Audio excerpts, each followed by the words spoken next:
Motivational audio book series के अंतर्गत अगली पुस्तक है व्हाई भारत मैटर्स। यह पुस्तक भारत के विदेश मंत्री एस जयशंकर द्वारा सन 2023 में लिखी गई।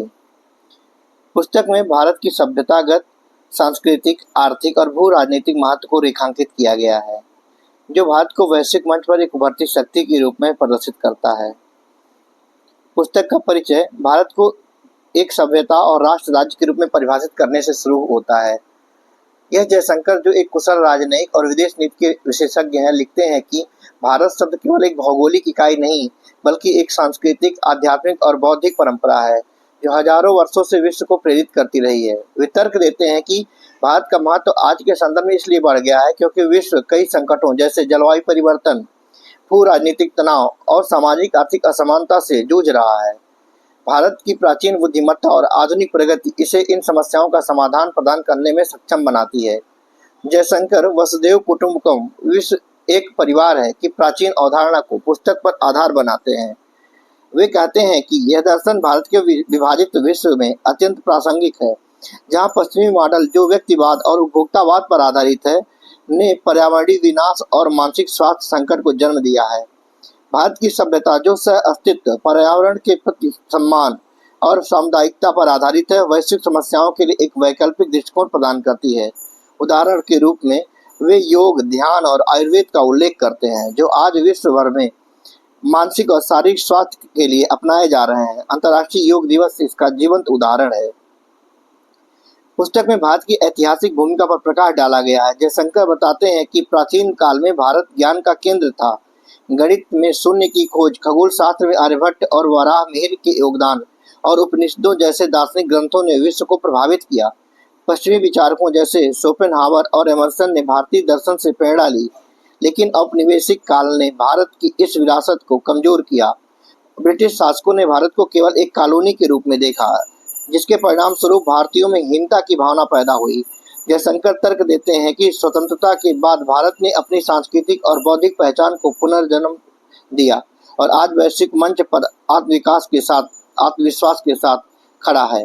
परिचय में जयशंकर भारत की वैश्विक प्रासंगिकता को 3 आयामों में बांटते हैं: सांस्कृतिक प्रभाव, आर्थिक प्रगति और भू राजनीतिक रणनीति। सांस्कृतिक रूप से भारत की अपनी सॉफ्ट पावर जैसे योग, बॉलीवुड और प्रवासी भारतीय के माध्यम से विश्व को प्रभावित कर रहा है। आर्थिक रूप से भारत की तेजी से बढ़ती अर्थव्यवस्था, जो 2023 में 5वीं सबसे बड़ी अर्थव्यवस्था थी, 2030 तक तीसरी सबसे बड़ी अर्थव्यवस्था बनने की संभावना है, इसे एक आर्थिक शक्ति बनाती है। भू राजनीतिक रूप से भारत इंडो पैसिफिक क्षेत्र में चीन के बढ़ते प्रभाव को संतुलित करने में महत्वपूर्ण भूमिका निभा रहा है। जयशंकर भारत को विश्वसनीय भागीदार के रूप में प्रस्तुत करते हैं, जो बहुध्रुवीय विश्व में रणनीतिक स्वायत्तता बनाए रखती है। परिचय का समापन एक प्रेरक संदेश के साथ होता है: भारत मायने रखता है क्योंकि यह विश्व को एकजुट करने में और एक टिकाऊ भविष्य प्रदान करने की क्षमता रखता है। पहला अध्याय भारत की सभ्यतागत और ऐतिहासिक यात्रा को विस्तार से प्रस्तुत करता है। जयशंकर शुरुआत में सिंधु सरस्वती सभ्यता लगभग 3300 से 1900 ईस्वी पूर्व का वर्णन करते हैं, जो विश्व की सबसे प्राचीन और उन्नत सभ्यताओं में से एक थी। वे मोहनजोदड़ो, हड़प्पा और धौलावीरा जैसे स्थलों के पुरातात्विक साक्ष्यों का उल्लेख करते हैं, जो शहर नियोजन, जल प्रबंधन और व्यापार में भारत की प्राचीन विशेषज्ञता को दर्शाते हैं। जयशंकर तर्क देते हैं कि यह सभ्यता पर्यावरण के साथ सामंजस्य पर आधारित थी, जो आज के सस्टेनेबल डेवलपमेंट मॉडल से मेल खाती है। ये यह भी बताते हैं कि इस सभ्यता में हड़प्पा के बजाय सरस्वती सभ्यता कहना अधिक उपयुक्त है, क्योंकि यह ऋग्वेद में वर्णित सरस्वती नदी से जुड़ी है। वैदिक काल पर चर्चा करते हुए जयशंकर वेदों और उपनिषदों को भारत के बौद्धिक और आध्यात्मिक नींव बताते हैं। वे रीत, ब्रह्मांडी व्यवस्था और धर्म, नैतिक कर्तव्य की अवधारणाओं को आधुनिक विज्ञान और नैतिकता से जोड़ते हैं।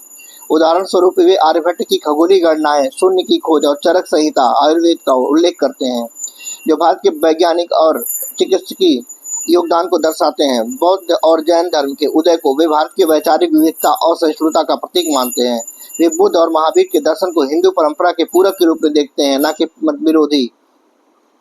मध्यकाल में इस्लामी आक्रमण और शासन का विश्लेषण संतुलित और तथ्यात्मक है। जयशंकर स्वीकार करते हैं कि तुर्क, अफगान और मुगल शासकों ने भारत के स्थापत्य जैसे ताजमहल, लाल किला और प्रशासनिक योगदान दिए, लेकिन साथ ही मंदिर विनाश और सांस्कृतिक दमन भी किया। वे सूफी संतों जैसे ख्वाजा मोइनुद्दीन चिश्ती और भक्ति कवियों जैसे कबीर, तुलसीदास, गुरु नानक को भारत की समन्वयवादी परंपरा का प्रतीक बताते हैं, जिन्होंने हिंदू मुस्लिम एकता को बढ़ावा दिया।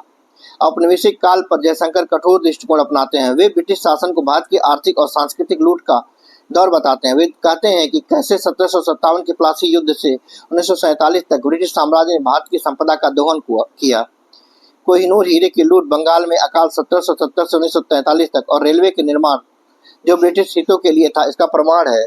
लेकिन इस काल में भारतीय पुनर्जागरण भी हुआ। राजा राम मोहन राय के सामाजिक सुधार किए, स्वामी विवेकानंद ने हिंदू दर्शन को विश्व मंच पर ले गए और रविन्द्रनाथ टैगोर ने भारतीय साहित्य को नई पहचान दी जो एक वैश्विक पहचान बनी। 1857 का प्रथम स्वतंत्रता संग्राम भारत की राष्ट्रीय चेतना का प्रारंभ था। जयशंकर इसे सांस्कृतिक और राजनीतिक जागरण के रूप में देखते हैं।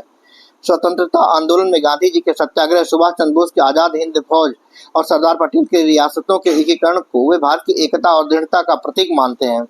अध्याय का समापन इस तरह के साथ होता है कि भारत की ऐतिहासिक लचीलापन, बाहरी आक्रमणों को आत्मसात करने और अपनी पहचान बनाए रखने की क्षमता इसे आज वैश्विक मंच पर एक मजबूत शक्ति बनाती है। जयशंकर लिखते हैं, भारत का इतिहास की आत्मा है जो उसे भविष्य की ओर ले जाती है। दूसरा अध्याय स्वतंत्र भारत की प्रगति, चुनौतियों और आर्थिक विकास पर केंद्रित है। जयशंकर शुरुआत में जवाहरलाल नेहरू के युग का विश्लेषण करते हैं। वे स्वीकार करते हैं कि नेहरू ने वैज्ञानिक और शैक्षिक संस्थानों जैसे भारतीय प्रौद्योगिकी संस्थान IIT, भारतीय अंतरिक्ष अनुसंधान संगठन ISRO और भाभा परमाणु अनुसंधान की नींव रखी, जिन्होंने भारत को तकनीकी और वैज्ञानिक क्षेत्र में आत्मनिर्भर बनाया। लेकिन उनकी समाजवादी नीतियां जैसे लाइसेंस राज ने नौकरशाही और भ्रष्टाचार को जन्म दिया, जिसने भारत की उद्यमशीलता को दबा दिया। 1991 का आर्थिक उदारीकरण, जिसे PV नरसिम्हा राव और मनमोहन सिंह ने लागू किया, भारत के लिए टर्निंग पॉइंट था। इसने भारत को वैश्विक अर्थव्यवस्था से जोड़ा और निजी क्षेत्र को बढ़ावा दिया। जयशंकर बताते हैं कि आज भारत दुनिया की 5वीं सबसे बड़ी अर्थव्यवस्था है, जिसकी GDP 2023 में लगभग $3.5 ट्रिलियन थी। वे अनुमान लगाते हैं 2030 तक भारत तीसरी सबसे बड़ी अर्थव्यवस्था बन सकता है। Digital India, make in India और स्टार्टअप इंडिया जैसे पहले भारत की आर्थिक प्रगति का प्रतीक है। उदाहरण स्वरूप यूनिफाइड पेमेंट इंटरफेस और आधार ने डिजिटल लेन देन और पहचान प्रणाली में क्रांति ला दी। भारत का स्टार्टअप इकोसिस्टम विश्व में तीसरा सबसे बड़ा है। इनमें 100 से अधिक यूनिकॉर्न, $1 बिलियन से अधिक मूल्य के स्टार्टअप को यूनिकॉर्न कहते हैं। सांस्कृतिक पुनर्जनन पर जयशंकर विशेष ध्यान देते हैं। वे अयोध्या में राम मंदिर का निर्माण 2024 में उद्घाटन, अंतर्राष्ट्रीय योग दिवस 2015 से और आयुष्मान भारत जैसी स्वास्थ्य योजनाओं को भारत की सांस्कृतिक और सामाजिक प्रगति के प्रतीक मानते हैं। ये पहल भारत को उसकी सभ्यतागत जड़ों से जोड़ती हैं, लेकिन वे चुनौतियों को भी स्वीकार करते हैं। गरीबी, बेरोजगारी और सामाजिक असमानता। जयशंकर तर्क देते हैं, इन समस्याओं का समाधान समावेशी विकास और भारत की नैतिक परंपराओं में निहित है। वे सबका साथ सबका विकास के मंत्र को इस दिशा में एक कदम मानते हैं। विदेश नीति के संदर्भ में जयशंकर भारत की रणनीतिक स्वायत्तता पर जोर देते हैं। वे नेबरहुड फर्स्ट नीति, एक्ट ईस्ट पॉलिसी और quad, Bharat, America, Japan, Australia की चर्चा करते हैं। गलवान घाटी संघर्ष 2020 में भारत की सैन्य ताकत और कोविड-19 के दौरान वैक्सीन डिप्लोमेसी, वैक्सीन मैत्री को भी भारत की वैश्विक विश्वसनीयता को उदाहरण बताते हैं। भारत ने 100 से अधिक देशों को कोविड वैक्सीन प्रदान की, जिसने इसे विश्व का फार्मेसी बनाया। पर्यावरण के मुद्दे पर जयशंकर भारत को जलवायु नेतृत्व के लिए प्रतिबद्ध बताते हैं। वे पेरिस समझौता 2015 में भारत की भूमिका और इंटरनेशनल सोलर अलायंस 2015 में भारत और फ्रांस द्वारा शुरू को विकासशील देशों के लिए प्रेरणा मानते हैं। वे भगवत गीता के कर्म योग को सस्टेनेबल डेवलपमेंट से जोड़ते हैं, जो प्रकृति के प्रति सम्मान सिखाता है। अध्याय का अंत एक आशावादी नोट पर होता है। भारत न केवल जीवित रहेगा बल्कि वैश्विक नेतृत्व प्रदान करेगा। तीसरा अध्याय भारत की वैश्विक स्थिति और प्रभाव पर केंद्रित है। जयशंकर बहुध्रुवीय विश्व व्यवस्था का वर्णन करते हैं, जहां अमेरिका, चीन और रूस प्रमुख शक्तियां। भारत को वे एक स्विंग स्टेट के रूप में देखते हैं, जो किसी एक गुट में शामिल नहीं है बल्कि उसकी रणनीतिक स्वायत्तता बनाए रखता है। वे संयुक्त राष्ट्र सुरक्षा परिषद में भारत की अस्थायी सदस्यता की मांग को मजबूती से उठाते हैं। यह तर्क देते हैं कि वैश्विक शासन में भारत की आवाज अनिवार्य है। चीन के साथ संबंधों पर जयशंकर एक सतर्क दृष्टिकोण अपनाते हैं। वे चीन की belt and road initiative BRI को कर्ज जाल बताते हैं, जो कई विकासशील देशों को आर्थिक संकट में डाल रहा है। भारत की इंडो पैसिफिक रणनीति विशेष रूप से क्वाड के माध्यम से चीन के आक्रामक विस्तारवाद को संतुलित करने का साधन है। वे गलवान संघर्ष 2020 का उल्लेख करते हुए, जिसमें भारतीय सेना ने दृढ़ता दिखाई, रूस के साथ भारत के ऐतिहासिक संबंधों 1971 की भारत सोवियत मैत्री संधि को वे स्थिरता का आधार बताते। यूक्रेन युद्ध 2022 में भारत की तटस्थता को वे रणनीतिक बुद्धिमत्ता का परिणाम मानते हैं, क्योंकि भारत ने रूस और पश्चिमी देशों के साथ संतुलन बनाए रखा। अमेरिका के साथ बढ़ते संबंधों को जयशंकर भारत की वैश्विक स्थिति का महत्वपूर्ण हिस्सा मानते हैं। 2008 का सिविल न्यूक्लियर डील एक टर्निंग पॉइंट था, जिसने भारत को वैश्विक परमाणु व्यापार में शामिल किया। भारत अमेरिका रक्षा सहयोग और संयुक्त सैन्य अभ्यास जैसे तकनीकी हस्तांतरण भारत की सामरिक शक्ति को बढ़ाते हैं। सॉफ्ट पावर पर जयशंकर विस्तार से लिखते हैं कि वे बॉलीवुड, क्रिकेट और 30 मिलियन प्रवासी भारतीयों एनआरआई और पीआईओ को भारत की सांस्कृतिक ताकत बताते हैं। प्रवासी भारतीय जैसे गूगल के सुंदर पिचाई, माइक्रोसॉफ्ट के सत्या नडेला वैश्विक नेतृत्व में भारत का प्रतिनिधित्व करते हैं। योग और आयुर्वेद को वैश्विक ब्रांड बनाने का श्रेय वे भारत की सांस्कृतिक कूटनीति को देते हैं। उदाहरण स्वरूप संयुक्त राष्ट्र द्वारा अंतर्राष्ट्रीय योग दिवस की मान्यता भारत की सॉफ्ट पावर का प्रमाण है। वैश्विक चुनौतियों में भारत की भूमिका जयशंकर कोविड-19 वैक्सीन, डिप्लोमेसी और आतंकवाद विरोधी प्रयासों का उल्लेख करते हैं। 2019 में पुलवामा हमले के बाद बालाकोट एयर स्ट्राइक ने भारत की जीरो टॉलरेंस की नीति को दर्शाया।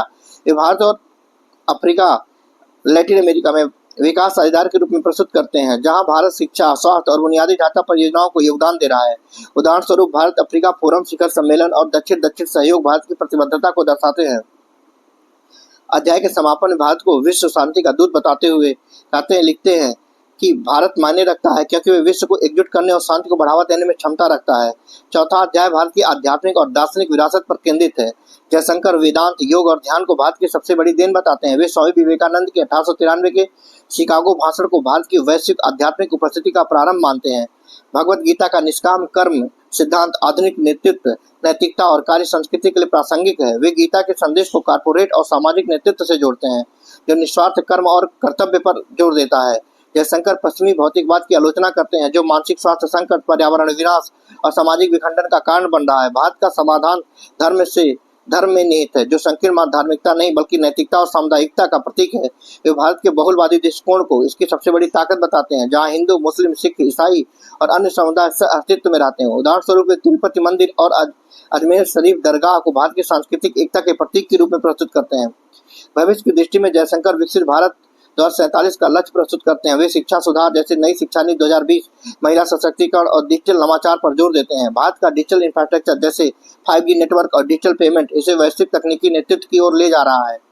जलवायु परिवर्तन, शहरीकरण और जल संकट जैसी चुनौतियों का समाधान भारत की प्राचीन बुद्धिमत्ता और आधुनिक तकनीक के संयोजन से संभव है। उदाहरण स्वरूप वे प्राचीन भारतीय जल प्रबंधन प्रणालियों जैसे तमिलनाडु के तालाब और आधुनिक स्मार्ट सिटी की परियोजनाओं को जोड़ते हैं। अध्याय का अंत एक प्रेरक संदेश के साथ होता है। भारत के युवा अपनी सभ्यता की शक्ति को पहचानो और विश्व को एक टिकाऊ और समावेशी भविष्य की ओर ले जाओ। जयशंकर की पुस्तक सभी थीम्स को एक साथ जोड़ते हुए कहते हैं कि भारत एक सभ्यता के रूप में विश्व को एकजुट करने, वैश्विक चुनौतियों का समाधान प्रदान करने की क्षमता रखता है। भारत की सॉफ्ट पावर, योग, बॉलीवुड, प्रवासी भारतीय और आर्थिक प्रगति $5 ट्रिलियन की अर्थव्यवस्था का लक्ष्य और रणनीतिक सहायता वैश्विक मंच के लिए अपरिहार्य है।